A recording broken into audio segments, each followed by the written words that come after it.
Bonjour, bonjour, bonjour, mes bien-aimés dans les Seigneurs. Na pesi biso mbote na kombo na Yesu Kristo. Mokonzi pe mobateli na biso. Na kombo tata Nzambe oyo asali biso grâce lisusu lelo to partager ba message oyo. Na komisi Nzambe oya bolingo. Nzambe oyo azolakisa biso na mawa na ye na bolingo na ye makambo oyo ebombama. Po ete pesa biso mayele, po ete esunga biso, efungola biso misu, po ete bako sunga biso na kolongwa na mabe, po ete bako longola biso na nzela ya kufa. Donc na kumisi Nzambe wana makasi oyo asali biso grâce, oyo aponi ngai lelo na ngonga oyo pe aponi basali na ye mususu na bisika nyonso ya lingi tozali ebele oyo Nzambe azopesa ba message ba révélation komima na liboso ya bana na ye pona kosunga bana na ye azwa lokumu pona santé oyo apesi nga santé oyo azobomba ngai malgré tout malgré ba attaque ya ndenge nyonso tout mazobatela ngai pona silisa mission na nga tina suka na kumisi pe pona bomoi na bino mes bien-aimés dans le Seigneur. Merci na Nzambe na biso po abateli bino o bozolanda nga bino nyonso tout lelo na ngonga oyo Nzambe azwa lokumu pona bomoi na bino. Donc yango wana na tiki mama oyo na maboko ya Nzambe tika ete molimo na Nzambe azala na biso abanda na biso message o banda ne bandeli tina suka asunga ngai instrument oyo aponi na kobimisa maloba kati na ngai na loba na mosunite ezala te kufa nga bomo na nga te me bo yoka mongongo ya Nzambe oyo eza kati na nga car la Bible déclare que c'est poussé par l'esprit que les hommes ont parlé de la part du Seigneur. Donc ezali ngai te na ngonga o me molimo oyo eza kati na nga molimo na Nzambe oyo etindi nga liboso na bino. Donc Nzambe azwa lokumu. Na message lelo ba message mibale oyo nakoki ko partager lelo.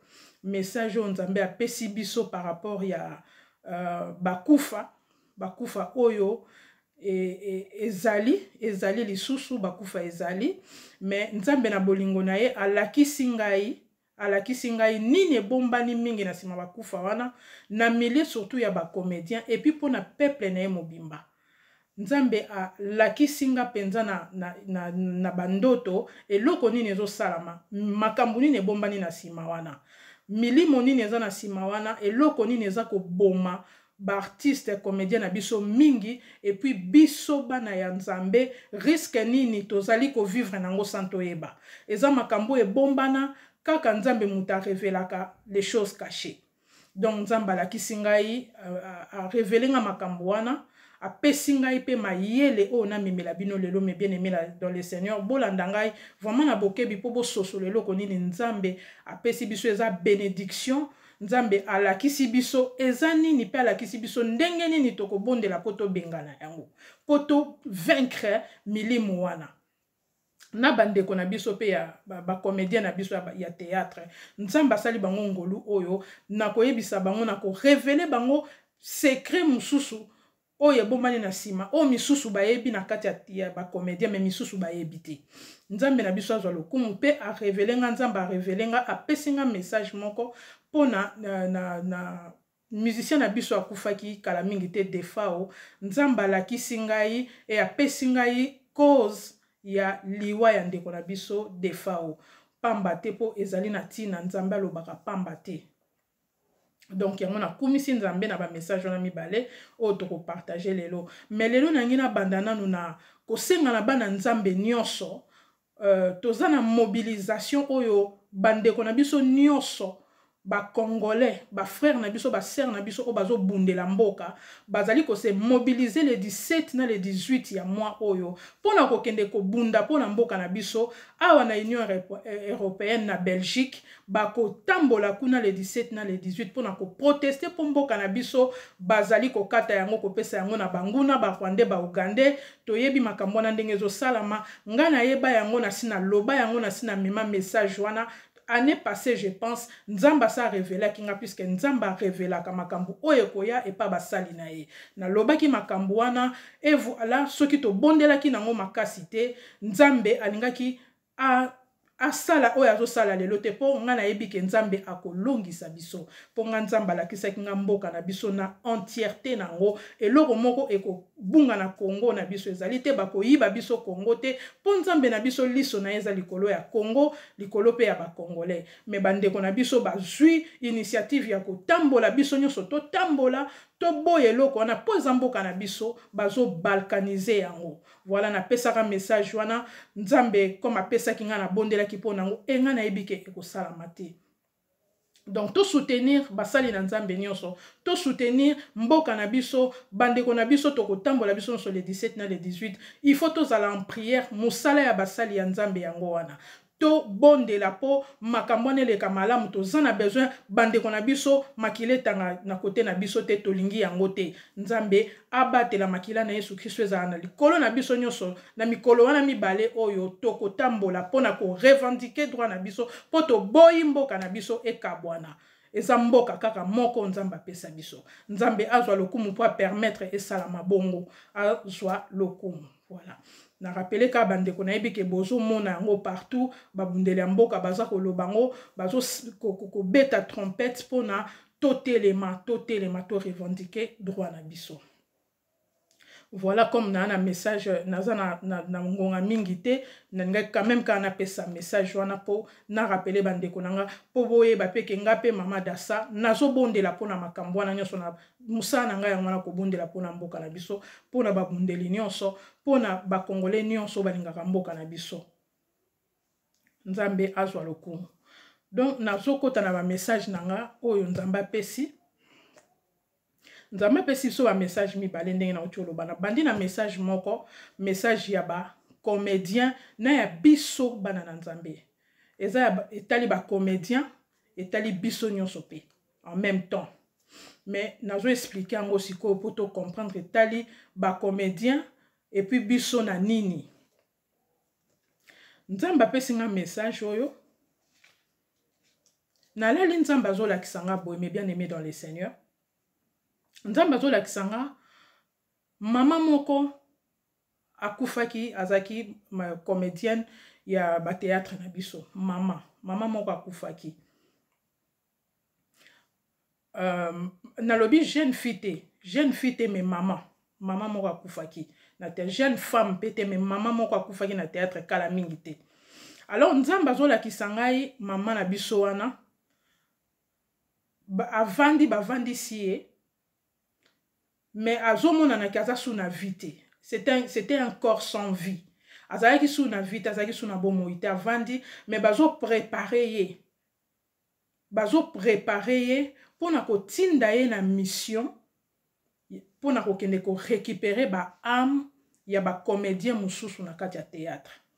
Na ebite so na s'expliquer bien.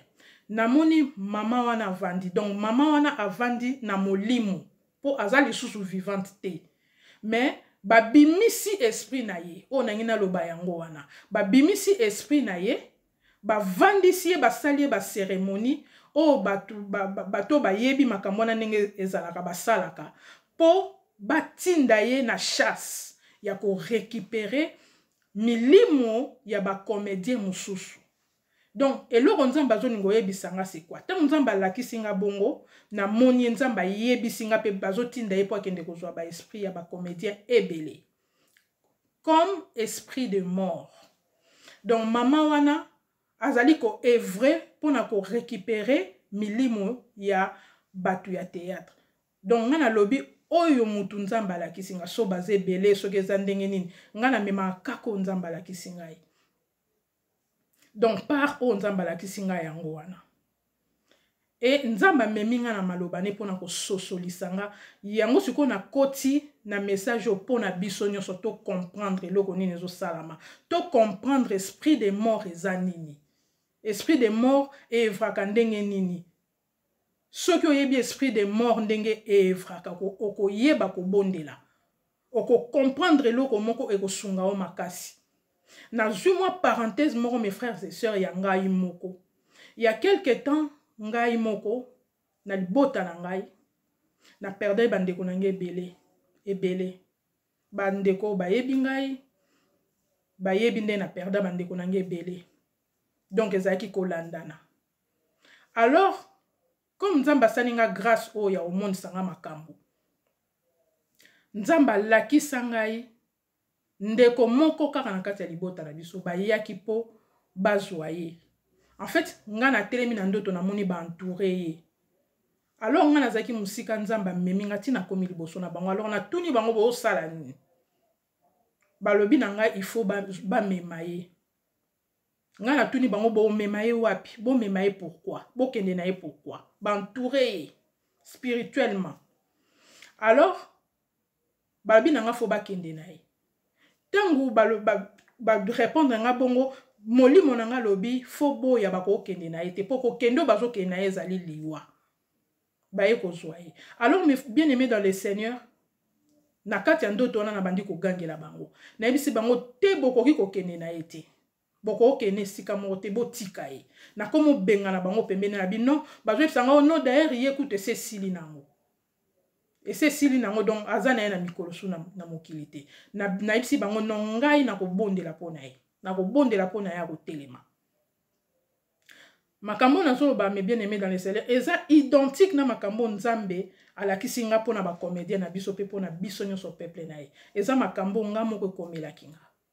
Alors l'air na gangeli bango na botoli ndeko wana ba ngai ba kende na ye bango nyoso tu ba panzani.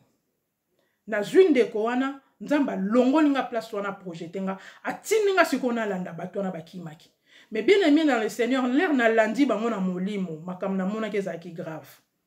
Place bakende ki nzamba memenga ti esika bakende ki, place bakotaki nzamba koti singa ti kuna na kati. Tangu ba moninga na koti esika bango bakotaki, bandima ki te bazaki effrayé. Nzamba memaka basali na ye na ba dimension mosusu.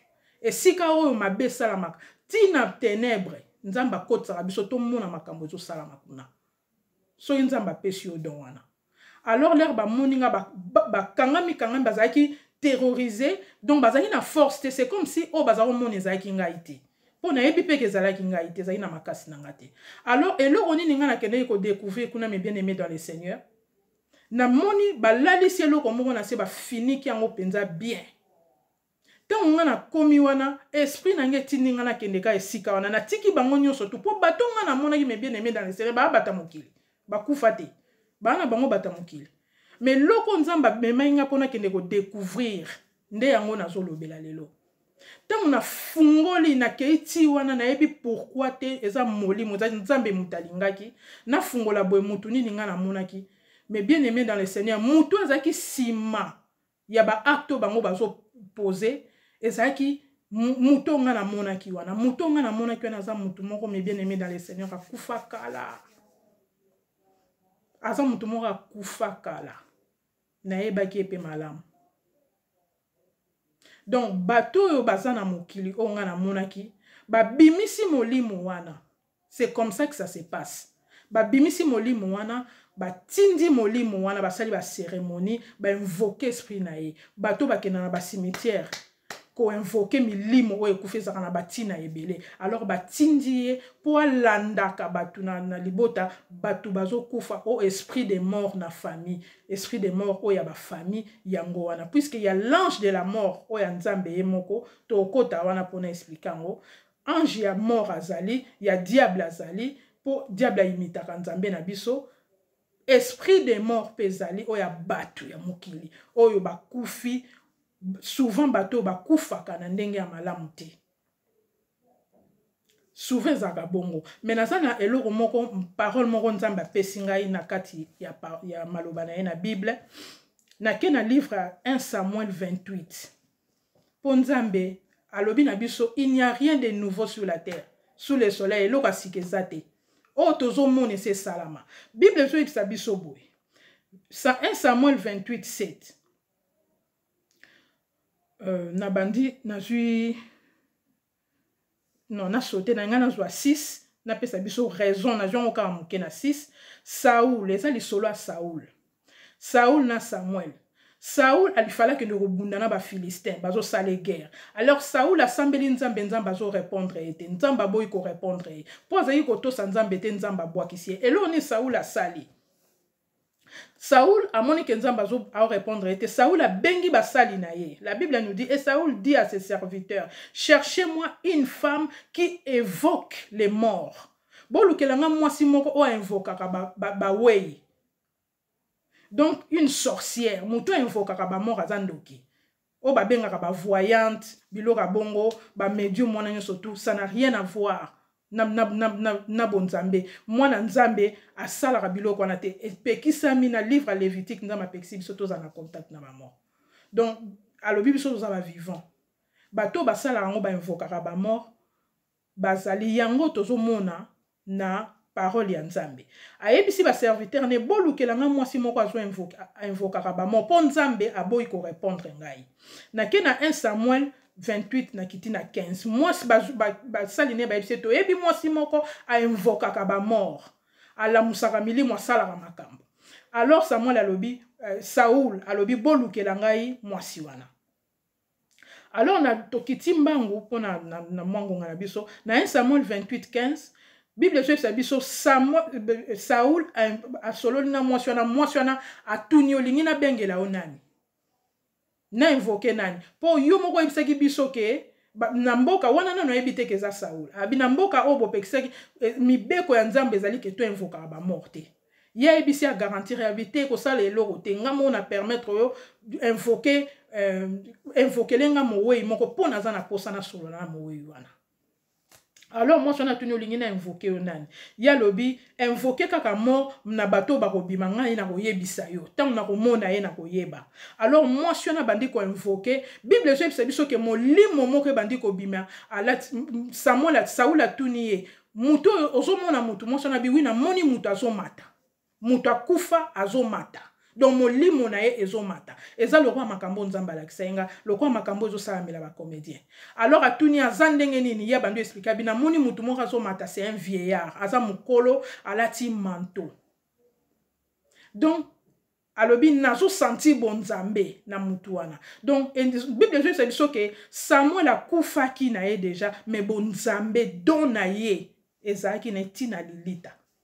Ti place au ndake place avanda ki na lieu de repos don na yezala ki toujours ko sala zaki toujours na manteau na ye. Alors abimi ezo la biso ke ba invokaka ba mort effectivement et peu importe nani mais soka za na puissance moko o ya kufa nango ya malamu to ya mabe positif to négatif azali na makasi ya ko sala mabe to ko sala malamu malgré sa kufa. Donc biloko ya kufa nango bakunda ye nango akoki ko bimisango a evre nango na molimo na ye. Alors Bible zo yebisa biso ke tango mati nde mwasi na ye komona kezali Samuel.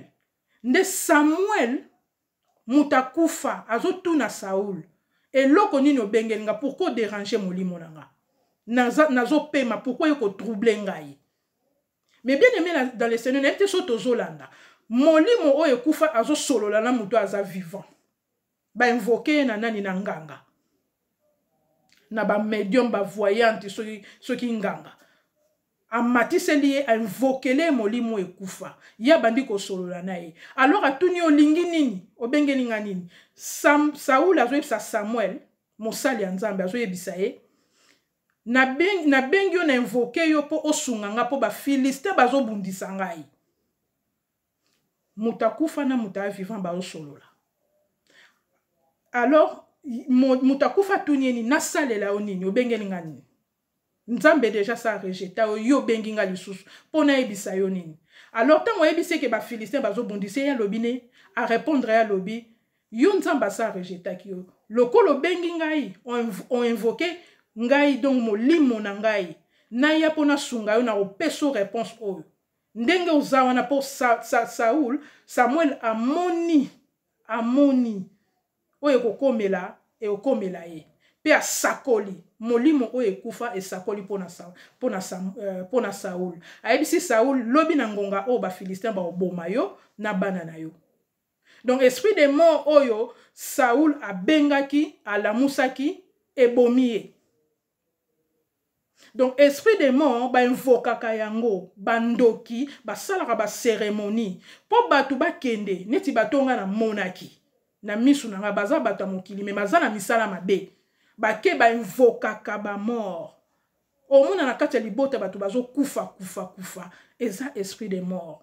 Alors esprit de mort wana yango wana nzamba la kisinga mama wana ya théâtre musala oyo batindi ya sala yango wana.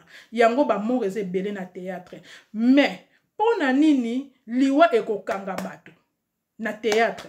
Ezali po bata théâtre na biso ba comédien na biso baza na part na bango ya mabe.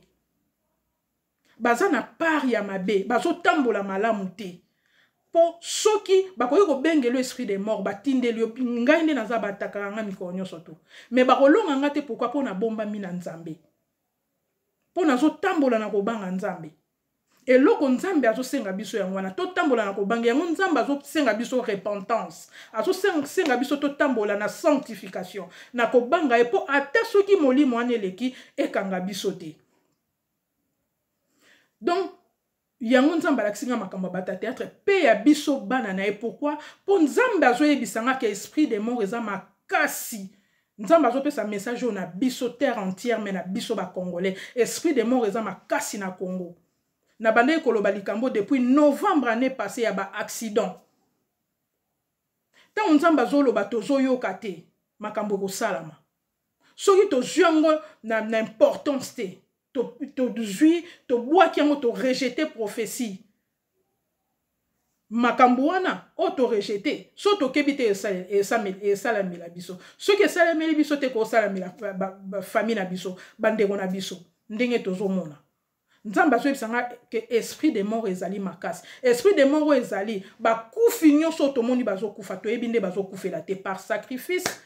Ou la colère ya nzambe ou volonté ya nzambe na yebi ke nzamba azaka na moya ya suka na liwa ya mutu na pema ya mutu mais est-ce que ça volonté ya nzambe ngana nzimite yango nzamba azoloba azotinda biso to sonner trompette pour bana na yeba longwa na mabe bana na yeba se repentir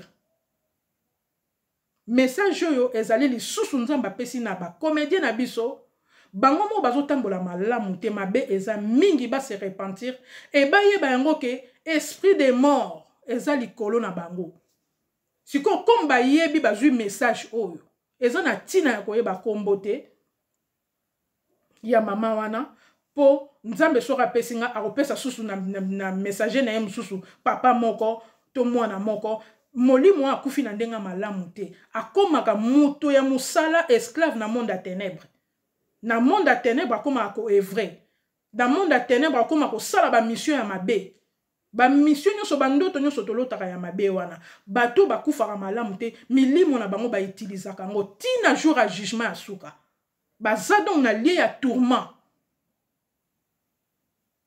Donc eza message nzamba pesa kingai pona ba comédien na biso ba bongola motema po esprit de mort ezo tambola et simba bango te bakima pene na nzambe ba se repentir na mabe bazo sala po nzambe abatela bango nzambe mutakela bango alinga bango ndenge bazali mais batika mabe oyo ezo sala nzambe ba abomination bazo sala nzambe motema pasi alors nzambe azana besoin âme na bango za la sauver nzambe azana besoin na bango babongola motema po esprit de mort eza kotambola et sur biso pe ba population mobimba biso nyonso peuple congolais to tambola na kobanga nzambe po esprit de mort ba we nyonso bazo kufa milimo na bango eza utiliser na ba famille ba profiter na pesi biso lelo ndenge nini esprit de mort evraka ndenge nini fonctionnaka na ndenge nini tokoki kokima yango ko éviter yango nzamba azo ebisanga boy poto ebake esprit de mort ezali ange ya mort ya nzambe pe ezali na kanda ya nzambe na livre Exode 12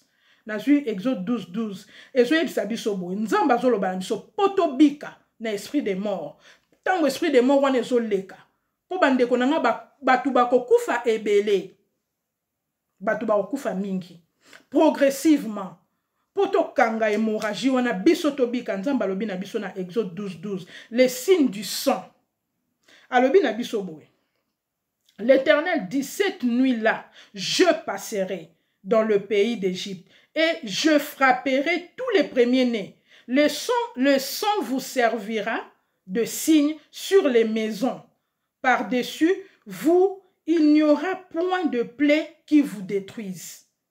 To comprendre mes bien-aimés dans le Seigneur nzamba zo ebisa biso ke to tia signe ya makila na ye likolo na biso potangu molimo ya ange ya mort po wana eza nzambe ye moko azoloba je passerai. Donc nzambe alobi je passerai et je frapperai. Donc c'est lui qui frappera.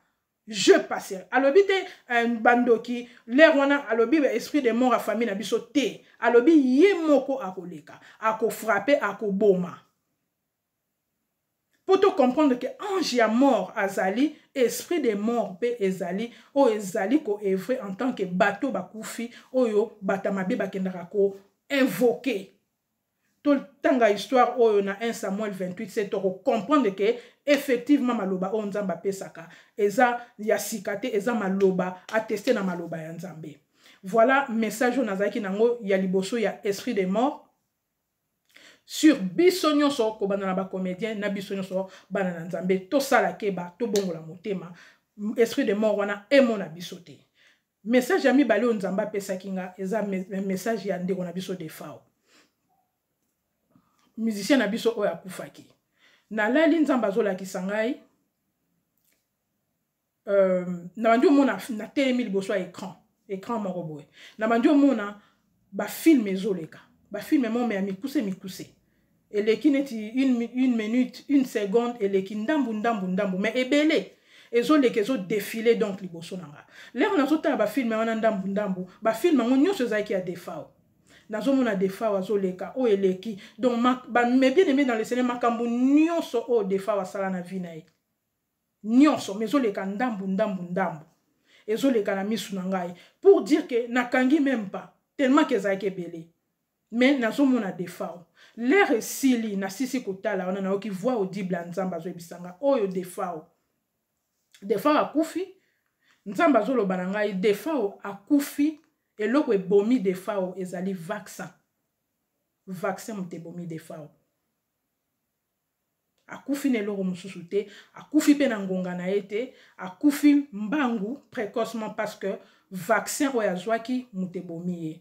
Alors nzamba ebisinga nazongi lisusu na likambo vaccin, pesa message na bana na ngai. Pona vaccin.